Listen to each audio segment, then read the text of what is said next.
sini kami dari kelompok 6 ingin menjawab soal ujian mata kuliah Pendidikan Agama Islam. Perkenalkan, nama saya Fitria Hanun. Nama saya Jessica De Valentina. Saya Sabrina Salsabila Nuraini.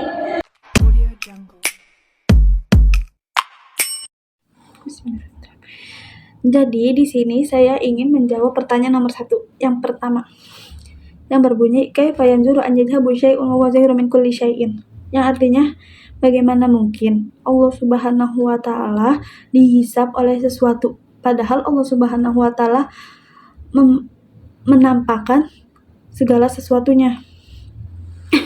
Kalimat tersebut dalam kalimat Al-Hikam merupakan sebuah ungkapan untuk mematahkan pola pikir orang awam tentang kemustahilan Allah dan keterbatasan mengenal Allah.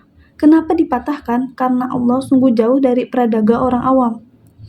Kita sebagai manusia harus selalu berusaha mendekatkan diri kita kepadanya dan menyadari bahwa tidak ada satupun yang dapat menyembunyikan kita dari pandangannya. Kalimat ini mengandung makna mendalam tentang keesaan dan keagungan Allah Subhanahu wa taala. Intinya, mustahil ada sesuatu yang dapat menghalangi atau menyembunyikan Allah dari pandangannya. Kalimat ini juga kita harus merenungkan kebesaran dan keagungannya.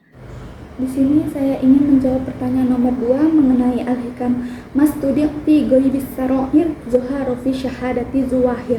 Yang artinya, apa yang tersembunyi dalam rahasia hati dan gaib akan nampak nyata membekas pada anggota lahir.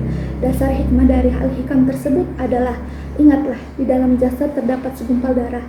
Jika baik, maka akan baik seluruh tubuhnya, dan jika rusak, maka rusaklah seluruh tubuhnya. Dan ingatlah, hal itu adalah hati. Yang dimaksud hati di sini adalah perasaan yang ada di dalam diri manusia. Maksud dari Al-Hikam tersebut adalah sebuah motivasi untuk menggiring kita bertindak serta berperan dalam menentukan jalan. Ikhtiarnya di setiap amal adalah perasaan yang ada di dalam hati. Maka segala yang dilakukan oleh anggota tubuh, gerak dan diamnya manusia, tiada lain adalah bagian dari hasil kerja yang diperintahkan oleh hati. Jika kondisi batin seseorang tersebut bersih dari hal-hal keburukan dan dipenuhi rasa takut kepada Allah, maka tidak akan sulit baginya menggerakkan tubuhnya kepada hal-hal kebaikan pula. Namun, apabila kondisi batinnya kotor, maka berpengaruh pula pada anggota lahiriahnya dan akan didapati setiap amal dan aktivitas kegiatan pun tidak baik.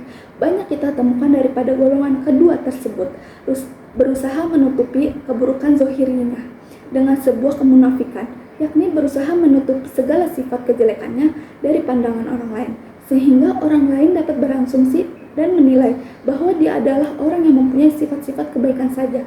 Hingga muncullah sebuah pertanyaan, apakah contoh orang tersebut adalah orang yang aibnya sedang ditutupi oleh Allah Subhanahu wa taala, dan apakah hal tersebut bertentangan dengan hikmah tersebut? Maksud batin di sini adalah keadaan hati yang tersimpan dan di dalamnya ada niat, maksud, perasaan, serta kesenangan. Dan semua ini yang akan berimbas pada kondisi lahiriahnya.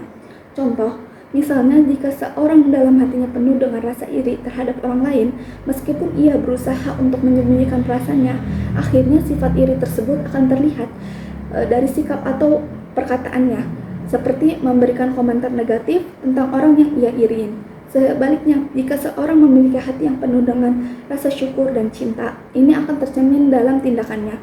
Misalnya dengan selalu berbagi kepada sesama, bersikap sabar dan mengucapkan kata-kata yang baik. Hati yang bersih dan penuh kebaikan menampilkan kebaikan pula dalam perbuatannya. Saya akan menjawab soal yang terakhir, yaitu jelaskan Al-Hikam yang berbunyi tasyawufuka illa ma batana fika minal uyubi khairu min tasyawufika illa ma hujiba angka minal huyub, yang artinya kegigihanmu mengetahui perkara samar yang tersimpan di dalam dirimu dengan mengetahui kejelekan atau kekuranganmu itu lebih utama daripada kegigihanmu mengetahui perkara yang terhalangkan darimu dengan mengetahui perkara yang samar atau gaib. Maksudnya itu, kegigihan kamu mengetahui sifatmu itu lebih utama dari kegigihanmu mengetahui perkara gaib seperti keramat atau rahasia takdir. Dan janganlah kamu menjadi manusia yang penuh akan nafsu dan melakukan sifat tercela, contohnya seperti riya atau memamerkan harta kekayaan, lalu takabur atau merasa dirimu lebih baik daripada orang lain. Lalu ada dendam, ada suka mencela atau menjelekan orang lain padahal dirimu tidak mengetahui kejelekan dirimu sendiri. Lalu ada menunda-nunda dalam beramal, menunda-nunda dalam melaksanakan kewajiban terhadap Allah Subhanahu wa taala. Dan kita tidak boleh tidak senang atau marah terhadap takdir yang telah ditetapkan oleh Allah Subhanahu wa taala. Maka kamu harus memendamnya dalam hati. Adapun cara memendam nafsu adalah dengan memperbanyak ilmu, makrifat, melaksanakan perintah Allah Subhanahu wa taala dan mengikuti ajaran Rasulullah Shallallahu alaihi wasallam. Sekian jawaban dari kami, kurang lebihnya mohon maaf. Wassalamualaikum